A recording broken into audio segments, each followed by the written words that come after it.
ভূত কি সত্যিই আছে, নাকি সবটাই আমাদের মনের ভুল?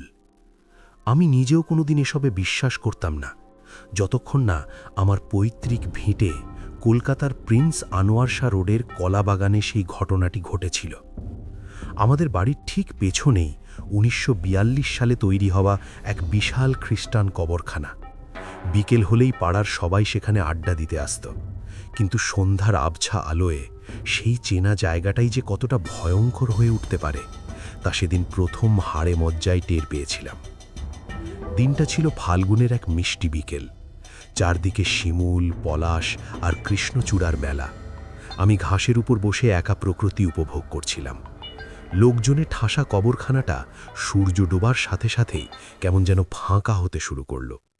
চারদিকে একটা ধোঁয়াশাচ্ছন্ন গোধূলির আলো। হঠাৎ আমার নজরে পড়ল দূরে কবরের সারির মাঝে সাদা মতো কি একটা নড়ছে।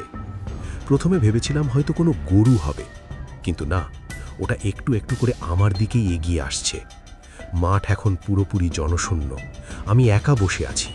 সাদা বস্তুটি যতই কাছে আসছে আমার বুকের ধড়ফড়ানি ততই বাড়ছে। আমি যুক্তিবাদী মানুষ, মৃত্যুর পর সব শেষ এটাই জানতাম, কিন্তু সেদিন পশ্চিমী সাহিত্যের সেই কবর থেকে উঠে আসা জ্যান্ত লাশের গল্পগুলো বারবার মাথায় ঘুরছিল। বাইরের ল্যাম্প পোস্টের আলো ভেতরে ঢুকছে না, অন্ধকার ঘনিয়ে আসছে, আর ঠিক সেই মুহূর্তে সেই অবয়বটি আমার একদম সামনে এসে দাঁড়ালো। দেখলাম সাদা থান পড়া কোমর বাঁকা এক বৃদ্ধা, হাতে একটা লাঠি।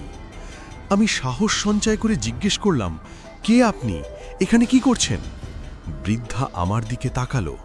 তার চোখ দুটো ছিল অদ্ভুত ফ্যাকাশে, যেন চোখের পাতা পড়ছে না। সে খসখসে গলায় উত্তর দিল, তার ছাগল হারিয়েছে, তাই খুঁজছে। কথাটি বলেই সে আমার গা ঘেঁষে দ্রুত চলে গেল।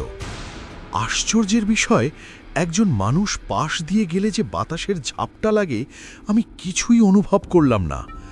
চোখের পলকে সে পাঁচিলের ভামা অংশ দিয়ে রাস্তায় উঠে অদৃশ্য হয়ে গেল। আমি স্তম্ভিত হয়ে দাঁড়িয়ে রইলাম।